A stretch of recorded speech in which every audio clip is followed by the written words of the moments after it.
Hemos concluido con los métodos para resolver ecuaciones diferenciales de segundo orden. Es tiempo de ver un poco de sus aplicaciones. Hablaremos del movimiento oscilatorio. Esta es la ecuación general del movimiento oscilatorio.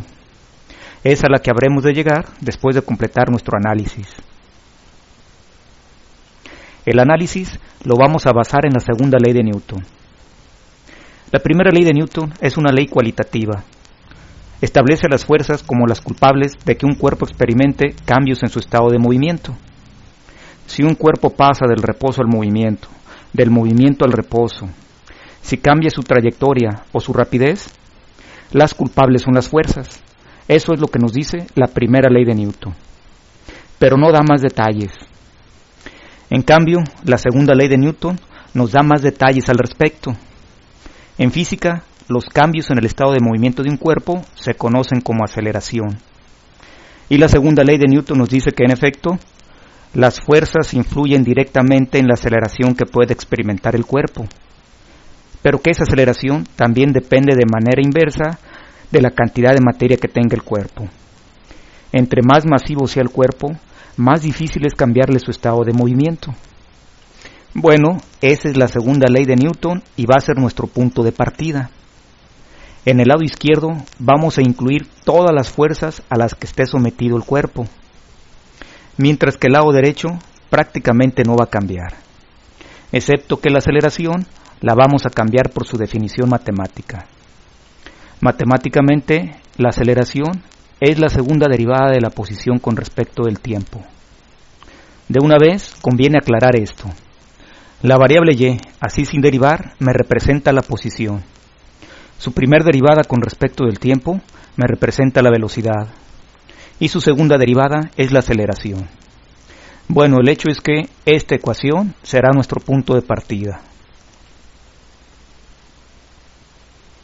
Vamos a estudiar tres tipos de movimiento oscilatorio: el movimiento armónico simple, el movimiento amortiguado y el movimiento forzado. De cada uno de ellos tratemos de mantener en mente el nombre, el sistema físico que lo representa y la ecuación diferencial que le corresponde. Este es el sistema físico del movimiento armónico simple. Es muy sencillo, se trata de un resorte que está fijo por uno de sus extremos al techo y en el otro de los extremos se le ha colgado una masa. El sistema está en reposo y por lo tanto está en equilibrio. Esta es la posición de equilibrio, la posición cero.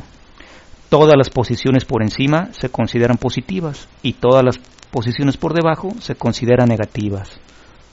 Que está en equilibrio significa que la suma de todas las fuerzas que actúan sobre la masa, sobre el sistema, es igual a cero. Esto no quiere decir que no haya fuerzas actuando sobre el sistema. De hecho, hay dos fuerzas que siempre van a estar presentes. Una de ellas es la fuerza de gravedad, imposible de eliminar. Y la otra fuerza es la fuerza que sostiene a la masa a través del resorte. Este par de fuerzas siempre van a estar presentes en nuestro sistema. Sin embargo, se compensan y se anulan entre ellas. Por eso no se incluyen en el análisis y jamás las volveremos a mencionar. Pensemos ahora que agarramos la masa y estiramos el resorte. Entonces se hacen presentes dos fuerzas: la fuerza que sostiene la masa y estiró el resorte y la fuerza con la que reacciona el resorte. Esta fuerza de reacción tiene su origen en el resorte y siempre intenta que la masa regrese a su posición de equilibrio. Mientras no soltemos la masa, el sistema sigue estando en equilibrio, pero al soltarla, esta fuerza desaparece y se rompe el equilibrio. Observa, después de liberar la masa, solo hay una fuerza efectiva actuando sobre el sistema, que es la fuerza con la que reacciona el resorte. Esto lo tomamos en cuenta al momento de aplicar la segunda ley de Newton. Recuerda, el lado derecho no cambia, y en el lado izquierdo incluimos las fuerzas efectivas que actúan sobre el sistema. Dijimos que en este caso es solo una, la fuerza de reacción del resorte. Esa fuerza de reacción siempre estará presente y viene dada por la ley de Hooke. Nos dice que la intensidad con la que reacciona el resorte depende de dos cosas: de qué tanto lo estiremos y de las características propias del resorte. Esa información de las características del resorte están contenidas en una constante que hemos llamado K, la constante del resorte. La fuerza de reacción del resorte siempre se opone al desplazamiento de la masa. A eso se debe la presencia del signo negativo. Logramos identificar todas las fuerzas que actúan sobre el sistema, entonces el modelo está establecido. Este es el modelo para el movimiento armónico simple. Podemos reacomodarlo y hacer que se vea de la siguiente manera. Aquí la tienes. La vamos a reconocer como la ecuación diferencial del movimiento armónico simple. Desde el punto de vista de las matemáticas se trata de una ecuación diferencial homogénea y que tiene coeficientes constantes. Tanto la masa como la constante del resorte son datos numéricos. De hecho, siempre van a ser números positivos. Además, observa que se trata de una ecuación diferencial en la que no está presente la primera derivada. Todo ello ocasiona que la solución de esta ecuación diferencial siempre caiga en el caso 3. En el caso 3 están presentes las funciones seno y coseno. Eso hace que se presente un movimiento con oscilaciones. A la raíz cuadrada del cociente de la constante del resorte entre la masa se le conoce como frecuencia. Se le representa con la letra omega. Es la frecuencia natural del sistema. La frecuencia nos dice la cantidad de oscilaciones por unidad de tiempo que se presentan en el sistema. Ahora hablemos del movimiento amortiguado. La figura representa el sistema físico que le corresponde. Observa que a la masa se le ha acoplado un amortiguador. Una vez que el resorte se estira y la masa se deja en libertad, el sistema estará sujeto a dos fuerzas. La fuerza de reacción del resorte, que ya habíamos dicho siempre iba a estar presente, y la fuerza del amortiguador. Esta fuerza del amortiguador intenta frenar la masa, se opone al movimiento. Estas son las dos fuerzas que hemos de tomar en cuenta al aplicar la segunda ley de Newton. Retomemos entonces la segunda ley de Newton. El lado derecho no cambia y en el lado izquierdo vamos a incluir las dos fuerzas que mencionamos. Así es como queda. Esta es la fuerza de reacción del resorte de la que ya habíamos hablado. Y esta es la nueva fuerza debida al amortiguador que se ha acoplado. Se le conoce como amortiguamiento viscoso. Se opone al movimiento, por eso su signo negativo, y depende de dos cosas. Depende de la velocidad con la que se mueva la masa. Entre más rápido se mueva, más intensa será esta fuerza de amortiguamiento. Pero también depende de las características del amortiguador. Las características del amortiguador están contenidas en la constante beta, que se conoce como constante de amortiguamiento. El modelo está completo, pero vamos a ordenarlo un poco. Al reacomodar los términos, así es como nos queda la ecuación diferencial. Y la vamos a reconocer como la ecuación diferencial del movimiento amortiguado. Observa que sigue siendo homogénea y sigue teniendo coeficientes constantes, solo que ahora sí están presentes los tres términos: el término de la segunda derivada, el de la primera derivada y el de la función sin derivar. Por ese motivo, ahora sí es posible que se presenten los tres casos al momento de resolverla. Pero ahora les vamos a dar un nombre diferente. Al caso de las raíces reales diferentes, le vamos a llamar sobreamortiguamiento. Al de las raíces repetidas, le llamaremos amortiguamiento crítico. Y al de las raíces complejas, le llamaremos subamortiguamiento. Recordarás que solo en el tercero de los casos, en el de las raíces complejas, se presentan en la solución senos y cosenos. Quiere decir que en el subamortiguamiento es donde se presentan oscilaciones. En los otros dos casos, en realidad no existen oscilaciones. El sistema trata de oscilar, pero el amortiguador lo frena rápidamente.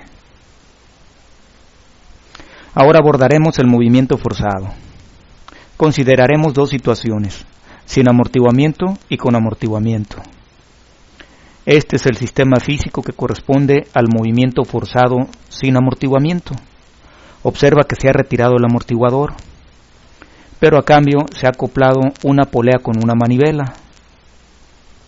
Al mismo tiempo que se libera la masa después de estirar el resorte, se comienza a darle vueltas a la manivela. Significa que tendremos dos fuerzas presentes, la fuerza con la que reacciona el resorte y una fuerza que impulsa el movimiento de la masa, ocasionada por el movimiento de la manivela.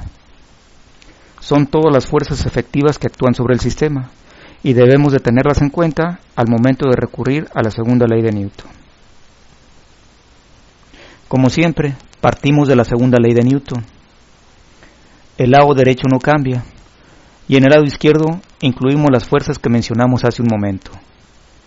Esta es la ya conocida fuerza de reacción del resorte, y esta es la nueva fuerza debido al efecto de la polea que se ha acoplado. Como dijimos, esta fuerza externa favorece el movimiento del cuerpo. Se ha pensado en ella como una fuerza periódica, por eso la presencia de la función seno. Esta fuerza periódica externa está caracterizada por dos parámetros, la amplitud y una frecuencia. Esta frecuencia, que denotamos así, es la frecuencia de la fuerza externa. Bueno, el modelo está completo y ya lo podemos reordenar. Nos va a quedar de esta forma. Y lo vamos a reconocer como la ecuación diferencial del movimiento forzado sin amortiguamiento. Se trata de una ecuación diferencial no homogénea. En su lado derecho tenemos a la fuerza externa. Además, en su lado izquierdo no está presente el término de la primera derivada. Eso ocasiona que la función complementaria siempre corresponda al caso 3. Entonces, al igual que hicimos para el movimiento armónico simple, tendremos que hablar de una frecuencia natural, designada por la letra omega. Ten en cuenta que en este tipo de movimiento, el forzado sin amortiguamiento, están presentes dos frecuencias, la frecuencia natural del sistema y la frecuencia de la fuerza externa. Cuando estas dos frecuencias tienen valores muy parecidos, se presenta un fenómeno físico conocido como resonancia. Entonces, ocurre resonancia cuando la frecuencia externa y la frecuencia natural tienen valores muy parecidos. Y por último hablaremos del movimiento forzado con amortiguamiento. Aquí tienes el sistema físico que le corresponde. Seguimos teniendo la polea con manivela y se ha vuelto a acoplar un amortiguador.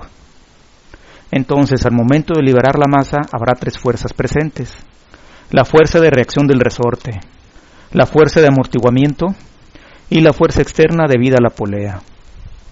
Estas tres fuerzas las vamos a incluir en el lado izquierdo de la segunda ley de Newton.